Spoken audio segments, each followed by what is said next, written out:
Mesdames et messieurs, bonjour. Je vous remercie d'être présents aujourd'hui et je remercie plus particulièrement, mesdames et messieurs, les membres du jury d'avoir accepté d'évaluer mon travail de thèse et de me laisser aujourd'hui l'opportunité de présenter mes travaux qui ont porté sur l'éco-épidémiologie du système oisotique Borrelia et qui ont été co-encadrés par Pierre-Yvan Henry, Maud Marceau et Sarah Montagnier. Donc, pour replacer un petit peu l'étude dans son contexte, les maladies vectorielles constituent un enjeu de santé publique majeur. Elles représentent un tiers des maladies infectieuses émergentes au cours de ces dernières décennies et sont une menace à la fois en santé humaine et animale. Les tiques, ce sont les deuxièmes vecteurs d'importance médicale en santé humaine et les premiers en santé animale. Donc, ce sont des ectoparasites qui sont hématophages stricts de vertébrés qui peuvent se nourrir sur un panel d'hôtes très large et participer à la circulation de nombreux agents pathogènes. Donc, à ce jour, il y a environ 900 espèces qui ont été identifiées dans le monde, qui se répartissent principalement en deux grandes familles, les argacidés, donc on appelle les tiques molles, et les ixodidés, que l'on appelle les tiques dures. Donc, la maladie de Lyme, aussi appelée borréliose de Lyme, c'est la maladie vectorisée par les tiques la plus répandue dans l'hémisphère nord. À titre d'exemple, en France, il y a en moyenne 50 000 cas humains diagnostiqués chaque année et on observe une augmentation de son incidence depuis 2009. Donc, chez l'homme, elle peut provoquer différents types de symptômes cliniques qui peuvent être différenciés en différents stades selon la gravité de la maladie. Donc, on peut observer un stade 1 qui est la borréliose de Lyme précoce localisée, donc qui est le plus souvent caractérisé par un érythème migrant. Et si la maladie n'est pas traitée, elle peut également évoluer vers un stade 2 qui est la borréliose de Lyme précoce disséminée, et un stade 3, donc la borréliose de Lyme tardive disséminée, qui peuvent présenter des symptômes neurologiques, cardiaques, ophtalmiques, articulaires et cutanés.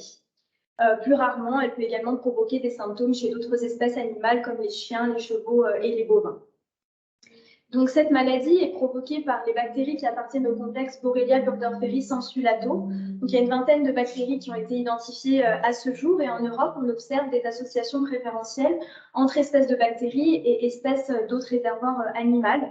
Donc, par exemple, on peut observer des associations préférentielles avec les mammifères, notamment les petits rongeurs, comme c'est le cas par exemple de Borrelia axeli, avec les oiseaux, donc pour Borrelia garini et Borrelia valesiana, et enfin d'autres associations préférentielles avec les reptiles, comme c'est le cas par exemple pour Borrelia lusitani.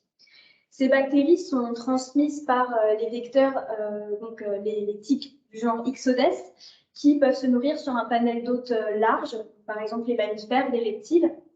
C'est le cas de la tique Ixodes ricinus, qui peut également se nourrir sur les oiseaux, et c'est le cas également d'autres tiques qui sont plus spécialistes, ornithophiles, Ixodes arboricola et Ixodes frontalis. Donc, si on s'intéresse au cycle de vie des tiques, et notamment au cycle de vie des tiques triphasiques, donc c'est-à-dire qu'elles réalisent leur repas sanguin sur 3 hôtes différents au cours de leurs 3 stades développementales, larvaire, nymphale et adulte. Donc, dans le cas, j'ai pris ici l'exemple des Borrelia. Donc, pour cet agent pathogène, la transmission transovarienne est le plus souvent considérée comme négligeable, ce qui fait que les larves sont le plus souvent naïves pour cet agent pathogène, et elles peuvent s'infecter lors de leur repas sanguin sur un hôte qui est infecté par l'agent pathogène et également réservoir compétent pour celui-ci. Donc, c'est-à-dire qu'ils sont capables de maintenir l'agent pathogène en eux et par la suite de le retransmettre à la tique lors du repas sanguin. Donc, les tiques, lors de leur repas, peuvent s'infecter sur des hôtes infectés, et si celles-ci sont également vectrices compétentes pour l'agent pathogène considéré, eh bien, elles peuvent le maintenir en elles d'une stase à l'autre lors de la transmission transstadiale et par la suite infecter d'autres hôtes sur lesquels elles se nourriront potentiellement. Donc, dans le cas de la maladie de Lyme, contrairement aux mammifères, le rôle des oiseaux a été moins bien caractérisé dans la littérature, notamment dans leur rôle dans la production de tiques infectées en Borrelia, alors que ces derniers peuvent participer à la fois à la dynamique de population des tiques et des agents pathogènes pendant la migration, donc par la dispersion des tiques et des agents pathogènes, mais également plus localement pendant leur période de reproduction. Donc nous, dans le cadre de cette thèse, on s'est intéressé au rôle des oiseaux dans la production de tiques infectées par les bactéries responsables de la maladie de Lyme pendant la période de reproduction des oiseaux, donc qui a lieu au printemps, lors du pic d'activité des tiques, et en particulier de la tique Ixodes ricinus, qui est majoritaire en Europe. Donc, si on s'intéresse maintenant au rôle des hôtes dans la production de tiques infectées, donc c'est ce qu'on appelle le potentiel de réservoir hôte, qui est défini par le nombre de tiques infectées produites par une population d'une espèce hôte. Donc, dans le cadre, la première partie de ma thèse a consisté à réaliser une revue bibliographique afin de compléter cette définition du potentiel de réservoir hôte. Donc, on s'est principalement basé sur une étude qui avait été publiée par Brunner en 2008, qui avait caractérisé le potentiel d'un individu hôte, et nous, on l'a adapté par la suite pour adapter cette définition à une population. Donc, ce potentiel de réservoir peut dépendre de trois composantes. La production hôtique par la population d'hôtes, la compétence de réservoir réalisé, donc qui est la capacité des hôtes à infecter les tiques, et la densité de la population d'hôtes dans le milieu.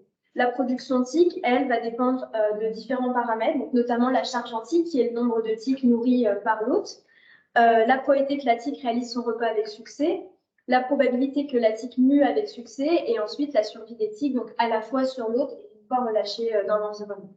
Et enfin, la compétence de réservoir réalisée, elle va dépendre de la prévalence d'infection chez l'hôte, de l'infectivité de l'hôte, donc c'est la probabilité que la tique s'infecte sur l'hôte infecté, et enfin la transmission non systémique par co-repas. Et donc, dans ce dernier cas, eh bien, il se peut qu'il y ait un échange, une transmission d'agents pathogènes de tique à tique sur l'hôte, sans forcément que l'hôte soit lui-même infecté. Donc, cet ensemble de paramètres et de composantes définissent le potentiel de réservoir hôte, qui peut être influencé par des facteurs extrinsèques, donc par exemple l'habitat, les conditions météorologiques, ou bien des facteurs qui vont être intrinsèques à l'hôte, comme par exemple l'espèce, les caractéristiques individuelles ou spécifiques. Voilà, donc on a publié cette définition dans Strand-Bondary and Emerging Disease, dans laquelle on a également réalisé une revue systématique de la littérature afin de caractériser l'effort de recherche qui existe actuellement dans la littérature sur le rôle des oiseaux dans la circulation des bactéries responsables de la maladie. Donc la grande problématique de la thèse, c'était de caractériser le potentiel de réservoir des oiseaux dans la circulation des bactéries responsables de la maladie de Lyme, donc par abus de langage, je les appellerai peut-être BBSL dans la suite de l'exposé, pendant leur période de reproduction en France. Donc le travail s'est divisé en trois grandes parties.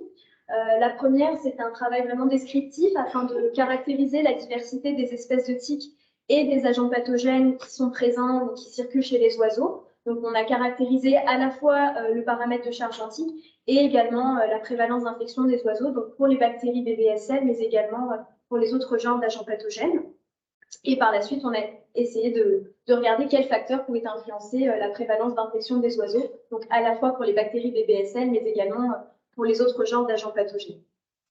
Dans la deuxième partie de ma thèse, cette fois-ci, on s'est focalisé sur la composante de production de tiques et on a cherché à comprendre les facteurs qui pouvaient influencer la charge en tique des oiseaux.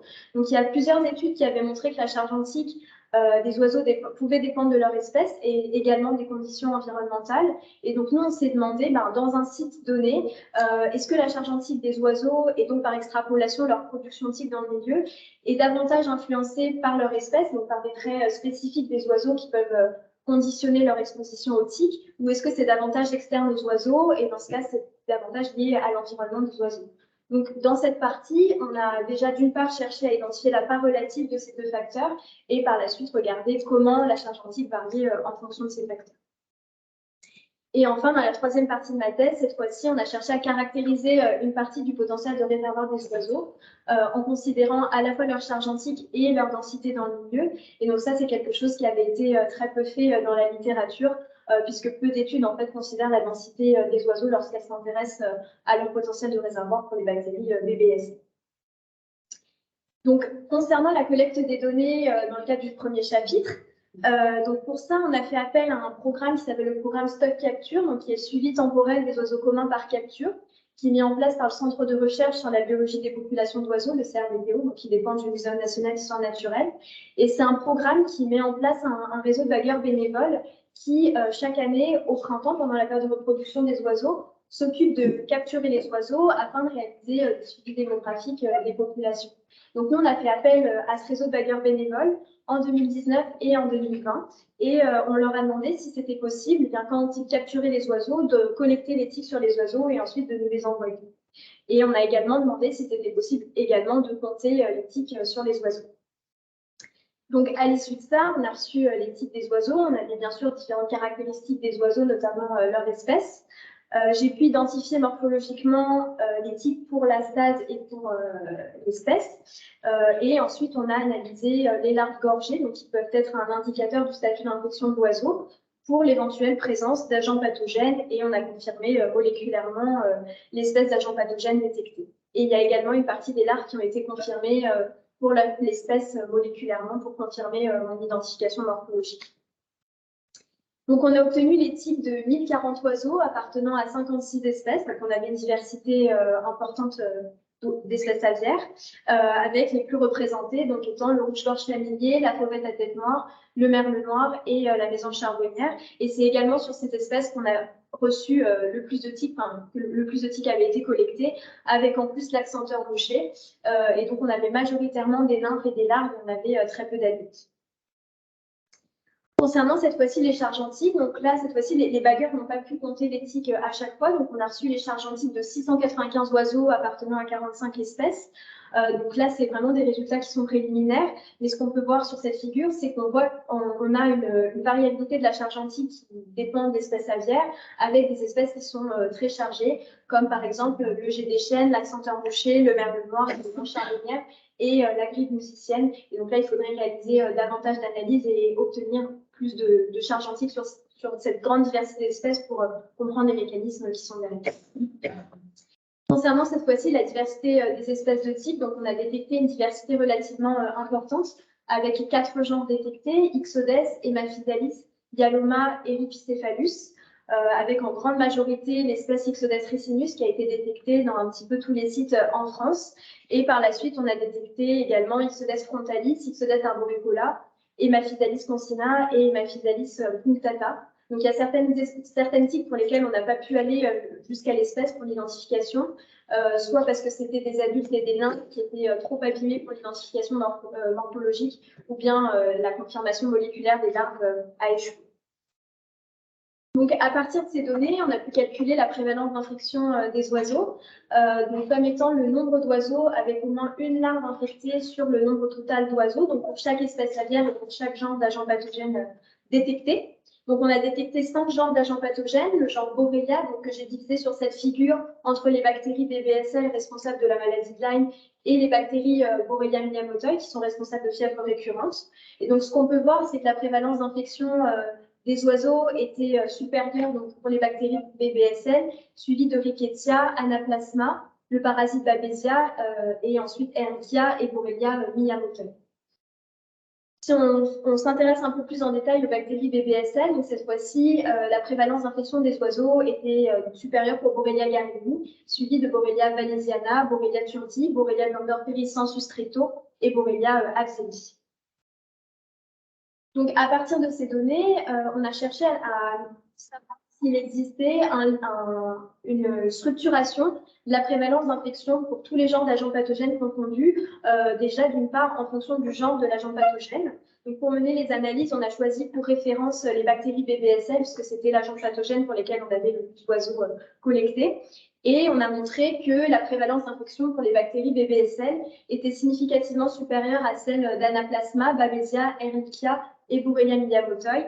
En revanche, il n'y avait pas de différence significative avec les bactéries Rickettsia. On a également cherché à savoir si la prévalence d'infection des oiseaux, tout agent pathogène confondu, dépendait de l'espèce de l'oiseau. Et donc là, on a choisi pour référence le rouge-gorge familier, puisque de la même manière, c'était l'espèce aviaire pour laquelle on avait le plus d'oiseaux collectés. Et cette fois-ci, on a montré que le merle noir et la grippe musicienne avaient une prévalence d'infection, tout agent pathogène confondu, significativement supérieure à celle du rouge-gorge familier. Enfin, on a cherché à mettre en évidence une éventuelle structuration de la prévalence d'infection, donc cette fois-ci pour chaque genre d'agent pathogène détecté en fonction de l'espèce aviaire.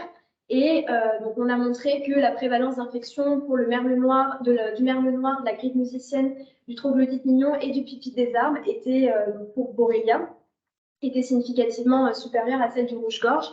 En revanche, il n'y avait pas de différence significative de la prévalence d'infection pour les autres genres d'agents pathogènes en fonction de l'espèce aviaire. Donc, on a publié ces résultats dans Pathogens.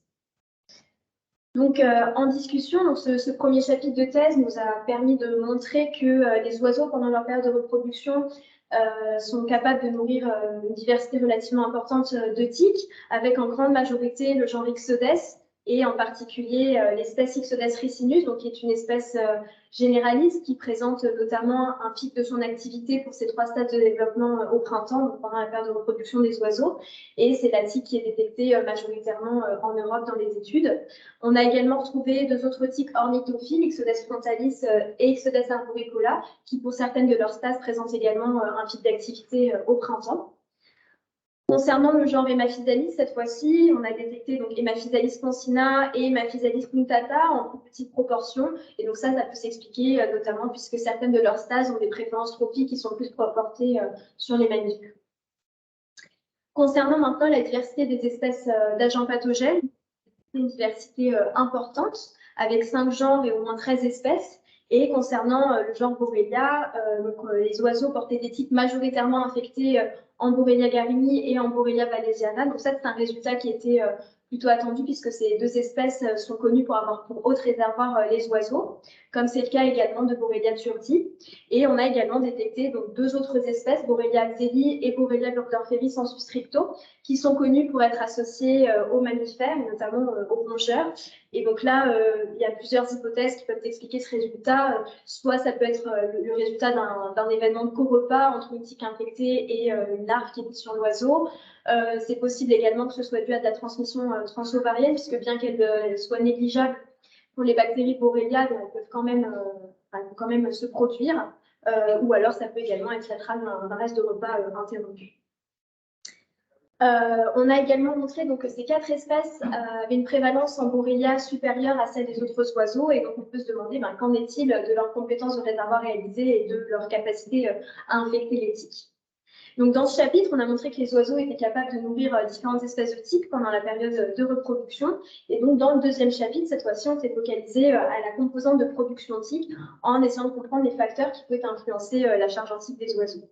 Donc, pour la collecte des données, on s'est de nouveau appuyé sur le programme Stock Capture, cette fois-ci dans un seul site situé en Île-de-France, dans la forêt de Sénart. Donc, c'était une station pour laquelle on avait des comptages réguliers de tiques depuis 2007, pendant la période de reproduction des oiseaux, et on avait également différentes caractéristiques de ces oiseaux.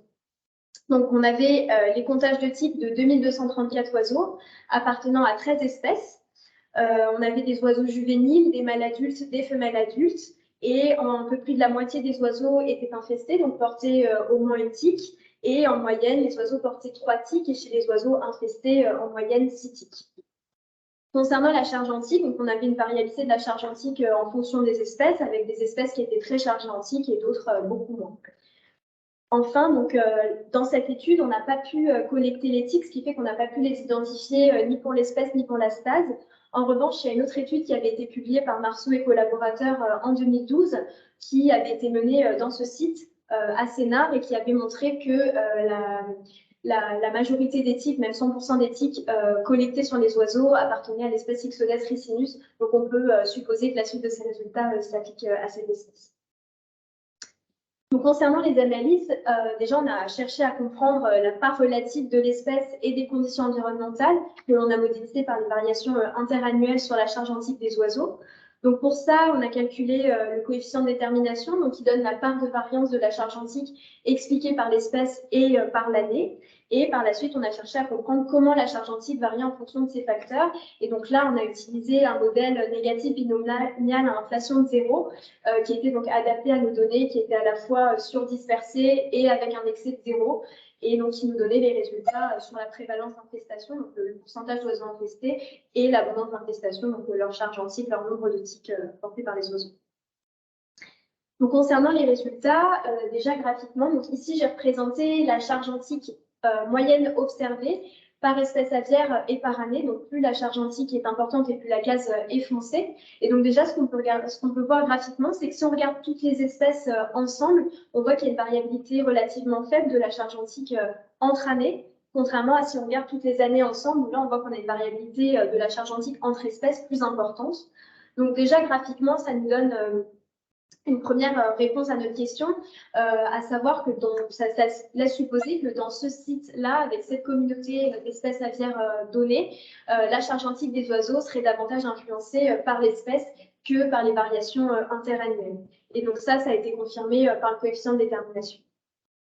Donc par la suite, on a cherché à comprendre comment cette charge antique variait en fonction des espèces. Donc pour ça, on a choisi pour référence, pour mener à bien notre modèle ZINV, le rouge-gorge familier. Donc parce que c'était l'espèce qui avait une charge antique moyenne la plus proche de la charge antique moyenne de toutes les espèces. Donc ça nous permettait de comparer nos espèces entre elles.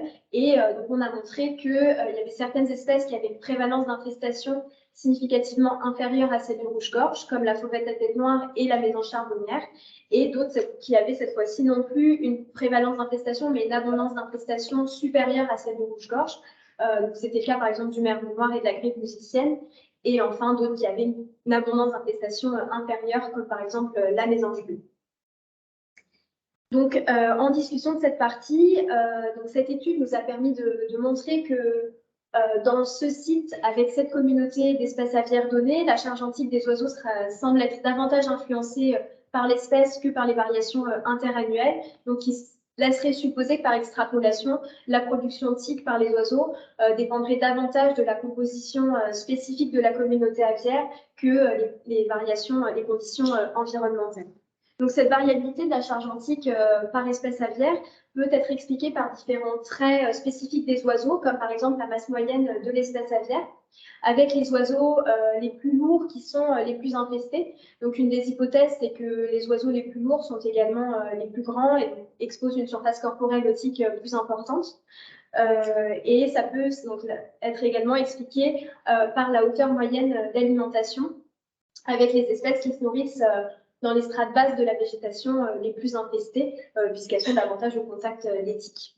Donc, il faudrait compléter maintenant cette étude avec l'analyse des facteurs environnementaux, puisque même si la charge antique des oiseaux est davantage influencée par l'espèce que par l'année, on a vu qu'il y avait quand même une variabilité de la charge antique entre années, et donc il faudrait aller creuser au niveau des facteurs environnementaux, notamment de végétation météorologique et la présence et l'abondance des hôtes dans le milieu, pour comprendre ce qui fait varier la charge antique des oiseaux. D'autre part, on a mené cette étude dans un seul site situé en Île-de-France, et donc il faudrait compléter par l'analyse d'autres sites, contrastés notamment en termes en type d'habitat. Donc ça nous permettrait déjà d'une part d'étudier l'effet de l'habitat sur la charge antique des oiseaux et d'identifier les habitats qui sont les plus propices à l'infestation des oiseaux par les tiques. Et d'autre part, il serait intéressant de mener le même type d'analyse que ce qu'on a fait dans ce chapitre, à regarder la part relative de l'espèce et de l'habitat sur la charge antique des oiseaux. Et donc ça nous apporterait davantage d'éléments pour comprendre les mécanismes. Par exemple, si c'est l'espèce qui influence le plus la charge antique des oiseaux, ça laisserait supposer que, quel que soit le type d'habitat, ce sont à peu près les mêmes espèces qui sont les plus chargées. Et par contre, si c'est davantage l'habitat qui influence le plus la charge antique des oiseaux, là, il faudrait aller identifier les habitats qui expliquent ces résultats. On dispose déjà de données pour réaliser ces analyses. Ici, j'ai mis, donc, ce sont également des résultats préliminaires. Donc, j'ai représenté l'abondance d'infestation moyenne de nos 13 espèces, à Sénart en ordonnée et en France en abscisse. Et donc déjà, ce qu'on peut voir, c'est que les données sont... Donc, on a une corrélation qui est de 0,86, donc qui est assez élevée. Donc, ça laisse supposer qu'on a à peu près le même patron d'infestation à Sénart par rapport aux autres sites en France. Donc, on a à peu près les mêmes espèces qui sont très chargées à Sénart et qui le sont également en France. En revanche, ce qu'on peut voir, c'est que en termes de nombre de tiques, on voit que les oiseaux à Sénart sont plus infestés. Donc, on a quand même une variabilité de la charge antique des oiseaux en fonction des sites. Et donc, il faudrait aller réaliser davantage d'analyses pour comprendre ce qui peut expliquer ça. Enfin, dans la troisième partie de ma thèse, cette fois-ci, on a cherché à identifier les espèces qui nourrissaient le plus les tiques dans le milieu. Donc, on a utilisé la même communauté d'espèces aviaires que celle qu'on a étudiée dans le chapitre 2, donc dans la forêt de Sénart, et on a construit un indice du nourrissage local de tiques par espèce aviaire et par année, donc en prenant en compte la charge antique moyenne observée des oiseaux et également la densité que l'on a estimée par des méthodes de capture-marquage-recapture, donc adaptées aux populations ouvertes. C'est-à-dire qu'on avait des mouvements d'entrée et de sortie des oiseaux entre les différentes sessions d'une même année. Et par des modèles adaptés, on a pu estimer la densité et la survie des oiseaux pour chaque session. Et en combinant les deux, on a obtenu une densité annuelle. Donc cet indice-là nous a permis d'identifier relativement le rôle de nos 13 espèces relativement les unes aux autres dans le nourrissage local d'éthique. Donc concernant les résultats, on avait une variabilité. Donc ici, pardon, j'ai représenté sur le même schéma que pour les charges antiques la densité estimée des oiseaux, donc par espèce et par année. Et on voit qu'on avait une variabilité de la densité des oiseaux, donc avec des espèces qui sont abondantes sur le site et d'autres beaucoup moins. Donc maintenant, en combinant la charge antique et la densité, on a pu identifier 3 grands groupes de nos espèces en fonction de leur contribution dans le nourrissage local d'éthique. Donc un premier groupe d'espèces qui avaient une contribution forte dans le nourrissage d'éthique, c'était des espèces qui avaient une charge antique forte et une densité moyenne, à l'exception de la fauvette à tête noire qui avait l'inverse, et du rouge-gorge palmier, donc qui avait également une densité forte. Un deuxième groupe donc, qui avait une contribution moyenne dans le nourrissage local d'éthique, qui étaient des espèces qui avaient une charge antique moyenne et une densité moyenne, donc à l'exception du rossignol philomèle et du pluviomélos. Et enfin, un troisième groupe qui avait cette fois-ci une contribution faible dans le nourrissage d'éthique, qui étaient des espèces avec une charge antique faible et une densité variable. Donc ces premiers résultats nous montrent que le rôle des oiseaux dans le nourrissage local d'éthique varie entre espèces et nous apporte également de premiers éléments concernant l'indice de nourrissage de tiques qui semblerait être davantage influencé par la charge antique des oiseaux que par la densité, puisque quand on regarde un petit peu plus en détail, les espèces avec une charge antique forte avaient un indice fort, celles qui avaient une charge antique moyenne avaient un indice moyen, etc. En revanche, ce n'était pas le cas pour 2 espèces. La fauvette à tête noire et le rossignol philomèle, qui cette fois-ci, c'était davantage leur densité qui a influencé leur indice de nourrissage local de tiques. Et donc, ça conforte l'idée de l'importance de prendre en compte la densité des oiseaux pour caractériser leur rôle dans le nourrissage local de tiques. Donc maintenant, en discussion et perspective de ce travail, on peut se demander à l'issue de ce travail, eh bien, qu'est-ce qu'on sait du potentiel de réservoir des oiseaux dans la circulation des bactéries responsables de la maladie de Lyme lors de leur période de reproduction et comment continuer à approfondir des recherches pour le caractériser au mieux. Donc, par ce travail, on a montré que les oiseaux portaient des tiques majoritairement infectés en Borrelia garini et Borrelia walesiana et que ces 4 espèces-là avaient une prévalence d'infection, s'étaient démarquées par leur prévalence d'infection par rapport aux autres espèces. Et donc, on s'était posé la question, qu'en est-il de leurs compétences de réservoir réalisées? Donc, on a mené ces analyses sur les larves gorgées, puisque la transmission transovarienne des bactéries Borrelia est le plus souvent considérée négligeable, ce qui fait que les larves sont considérées naïves pour cet agent pathogène, ce qui fait que si on retrouve une larve qui est infectée par un agent pathogène sur l'oiseau, eh bien, on peut en déduire que c'est l'oiseau qui a infecté la tique et donc il est réservoir compétent pour cet agent pathogène. En revanche, il y a d'autres études qui ont montré que finalement, la transmission transovarienne pour Borrelia n'était pas si négligeable que ça et qu'elle pouvait même atteindre, dans certains cas, 9%. Et donc, on a cherché à trouver des critères pour essayer de caractériser au mieux la compétence de réservoir réalisée en nous affranchissant de cette hypothèse de transmission transovarienne. Donc, on a mené une analyse complémentaire sur Borrelia garini et Borrelia walesiana à l'aide des données qui avaient été collectées dans le cadre du chapitre 1. Et on a essayé de trouver différents critères pour confirmer la compétence de réservoir réalisé des oiseaux. Donc, on a défini la compétence de réservoir réalisé démontrée pour les espèces aviaires qui possédaient un oiseau qui possédait au moins 2 larves infectées pour le même agent pathogène, que la compétence de réservoir réalisé était incertaine pour les espèces aviaires qui avaient un oiseau qui portait une larve infectée, et enfin qu'elle n'était pas démontrée pour les autres oiseaux. Et en plus de ça, on a pris en compte à la fois la prévalence d'infection et le taux d'infection des oiseaux, et on a considéré que la compétence de réservoir réalisé était confirmée si elle était supérieure à 9%. Donc, on a mené ces analyses sur les données du chapitre 1, donc déjà pour Borrelia garini, et on a montré que ces 4 espèces avaient une compétence de réservoir réalisée qui était démontrée pour Borrelia garini. Donc, on reconnaît bien ici nos 4 espèces qui s'étaient démarquées des analyses dans le cadre du chapitre 1. Et on a montré également que la compétence de réservoir réalisée était incertaine pour 6 autres espèces.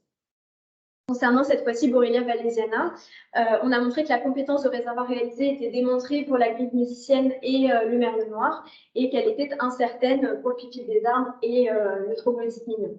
Donc ici, on reconnaît bien nos 4 espèces, donc il y avait une prévalence d'infection Borrelia élevée, et on voit qu'il y a également 6 autres espèces qui sont candidates dans l'infection des tiques pour Borrelia garini, et donc là, il faudrait mener davantage d'analyses sur ces espèces, notamment en collectant plus de larves pour confirmer ou infirmer leurs compétences de réservoir réalisé. D'autre part, donc on a caractérisé une partie du potentiel de réservoir des oiseaux, donc en prenant en compte leur charge antique et leur densité dans le milieu. Donc on a fait ça dans un site en Île-de-France. Donc déjà, il faudrait compléter cet indice par l'analyse des autres paramètres, puisqu'ici on a uniquement un indicateur de la production type par les oiseaux, l'indice de nourrissage. Mais on ne sait pas vraiment si les tiques sont réellement produites, enfin ce qu'il advient des tiques une fois qu'elles ont réalisé leur repas sanguin sur les hôtes. Donc il faudrait réussir à prendre en compte ces paramètres. Et d'autre part, dans une perspective de prévention de la maladie de Lyme, eh bien, il faudrait intégrer la compétence de réservoir réalisé à cet indice. Donc, déjà pour Borrelia garini et Borrelia valesiana, pour les espèces aviaires qui ont une compétence démontrée et incertaine. Et donc ça nous permettrait d'identifier les espèces aviaires qui sont capables de produire des tiques infectées dans le milieu et qui participent au risque acarologique dans le milieu. Donc ça serait déjà d'une part réalisé dans la forêt de Sénart et puis par la suite dans d'autres sites en France afin donc qui serait notamment contrasté en communauté aviaire et en habitat, et ça nous permettrait d'identifier les sites les plus à risque pour la maladie de Lyme et de réaliser une prévention adaptée auprès des promeneurs en fonction des communautés aviaires présentes, mais également des autres hôtes présents dans le système. Donc, à l'aide par le travail qu'on a réalisé, donc on a identifié le merle noir et la grippe musicienne comme étant des espèces qui ont un potentiel de réservoir élevé, puisque notamment ils avaient un indice de nourrissage élevé dans la forêt de Sénart, donc bien sûr qui sera confirmé dans les autres sites en France en fonction de leur densité, et qui avait également une compétence de réservoir réalisée qui était confirmée pour Borrelia garini et Borrelia valesiana. Et ensuite, il y a 3 autres espèces qui semblent avoir un potentiel de réservoir élevé, donc de la même façon qu'il y avait un indice de nourrissage élevé dans la forêt de Sénart et qui avait une compétence de réservoir réalisée qui était incertaine pour Borrelia garini et donc à confirmer. Donc maintenant, si on prend un petit peu plus de recul sur le travail, on peut se demander comment la dynamique de population des tiques influence le potentiel de réservoir des oiseaux, puisqu'on a vu dans le chapitre 1 que les oiseaux étaient capables de nourrir différentes espèces de tiques pendant leur période de reproduction, et notamment la tique généraliste Ixodes ricinus et deux autres espèces ornithophiles, Ixodes frontalis et Ixodes arboricola. Et il y a différentes hypothèses qui suggèrent que cette cohabitation entre une tique généraliste, la tique généraliste Ixodes ricinus et des tiques ornithophiles pourrait favoriser la transmission d'agents pathogènes entre différents compartiments, et notamment entre un compartiment d'oiseaux cavernicoles, donc qui nichent dans des cavités qui vont être davantage infestés par des tiques spécialistes comme par exemple Arboricola, Ixodes arboricola, et ensuite un autre groupe d'oiseaux non cavernicoles, donc qui peuvent être plus infestés par des tiques généralistes, et même carrément un autre compartiment mammifère. Et donc on pourrait imaginer que cette cohabitation des tiques sur les oiseaux à leur période de reproduction favorise une transmission possible d'agents pathogènes entre ces compartiments et qu'Ixodes ricinus soit un vecteur pont entre ces compartiments. Mais bien sûr, ça suggérerait que les hôtes sont réservoirs compétents pour les agents pathogènes considérés et que les espèces de tiques sont également vectrices compétentes pour les agents pathogènes. Donc dans le cas, pour ce qui est des bactéries Borrelia, la compétence vectorielle d'Ixodes ricinus a été démontrée. En revanche, elle est encore discutée pour Ixodes arboricola et Ixodes frontalis, et donc il faudrait mener davantage d'analyses sur ces espèces pour confirmer ou infirmer leur compétence vectorielle. Enfin, on pourrait également se demander comment la dynamique de population des oiseaux influence leur potentiel de réservoir. Donc, il y a différents événements annuels qui ponctuent la vie des oiseaux, lors desquels ils vont réaliser des comportements différents, ce qui peut, notamment en termes de mobilité, ce qui peut influencer leur exposition aux tiques et aux agents pathogènes. Et notamment, on peut opposer la reproduction et la migration. Donc, en reproduction, les oiseaux sont sédentaires Ils participent très activement à la construction du nid et à la recherche de nourriture. Donc, ils participent localement aux dynamiques de population de tiques et des agents pathogènes associés, contrairement à la migration où là, ils vont réaliser des déplacements sur de plus ou moins longues distances qui seront ponctués par des moments de repos, des haltes migratoires, au cours desquels ils peuvent être en contact avec de nombreux autres oiseaux. Et donc là, ils peuvent participer aux dynamiques des tiques et des agents pathogènes, notamment en dispersant les tiques d'un endroit à l'autre et en introduisant les tiques dans un nouveau milieu, bien sûr sous condition que les tiques ensuite s'acclimatent dans le nouveau milieu. Donc nous, dans le cadre de ce travail, notamment dans le chapitre 1, on a reçu des tiques d'oiseaux, donc d'espèces aviaires qui sont sédentaires et migratrices courte distance, et également des migratrices longue distance. Donc en grande majorité, les oiseaux capturés appartenaient à des espèces sédentaires ou migratrices courte distance. Donc ça laisserait suggérer que, notamment en France, les oiseaux participent localement à la dynamique de population des tiques et des agents pathogènes et qui auraient plus rarement des mouvements d'introduction d'agents pathogènes ou de tiques sur le territoire, même si bien sûr ça reste totalement impossible. Enfin, on pourrait se demander maintenant quels seraient les autres hôtes à étudier. Donc déjà, d'une part, les hôtes aviaires, puisque nous, dans le cadre de ce projet, on s'est intéressé aux passereaux, qui est l'ordre aviaire le plus représenté en France et qui peuplent des milieux favorables aux tiques lors de leur période de reproduction. Mais il y a d'autres hôtes qui seraient aviaires qui seraient d'intérêt, soit parce qu'elles présentent des charges antiques élevées, ou alors elles ont une compétence de réservoir réalité qui a été démontrée. Donc il faudrait essayer de mener l'analyse sur d'autres espèces pour obtenir la vision la plus globale possible du rôle du compartiment aviaire dans le risque acarologique. Et d'autre part, il faudrait également caractériser le potentiel de réservoir des autres hôtes présents dans le système. De même, soit parce que ce sont des hôtes qui possèdent des charges antiques élevées, ou alors parce que leur compétence de réservoir réalisée a été démontrée pour d'autres espèces de Borrelia. Et donc déjà, ça nous permettrait d'une part de comparer le rôle du compartiment aviaire avec celui des autres hôtes du système dans la production tique infectée. Et ensuite, ça nous permettrait, en fonction des communautés d'hôtes présentes, de caractériser le risque acarologique pour l'homme et donc de faire de la prévention adaptée auprès des promeneurs en fonction des communautés d'hôtes présentes. Voilà, donc ce travail a été valorisé dans 2 journaux scientifiques publiés dans des revues internationales. Il y en a un troisième qui est en préparation sur les résultats du chapitre 2, par une communication orale lors d'un congrès international, par 3 communications orales lors d'un congrès national et enfin par 2 posters lors d'un congrès national. Je vous remercie beaucoup pour votre attention et je tiens à remercier toutes les personnes qui ont participé de près ou de loin à ce projet. Donc, les financeurs, le Team One Health et l'ANSES, les membres du jury d'avoir participé, d'être venus en présence et en visio, tous les bagueurs qui ont eu la gentillesse de collecter les tiques et de nous les envoyer, et enfin, bien sûr, mes 3 encadrants, Maud, Pierre-Yves et Sarah, pour m'avoir guidée tout au long de cette thèse avec beaucoup de rigueur et de bienveillance. Voilà. Merci.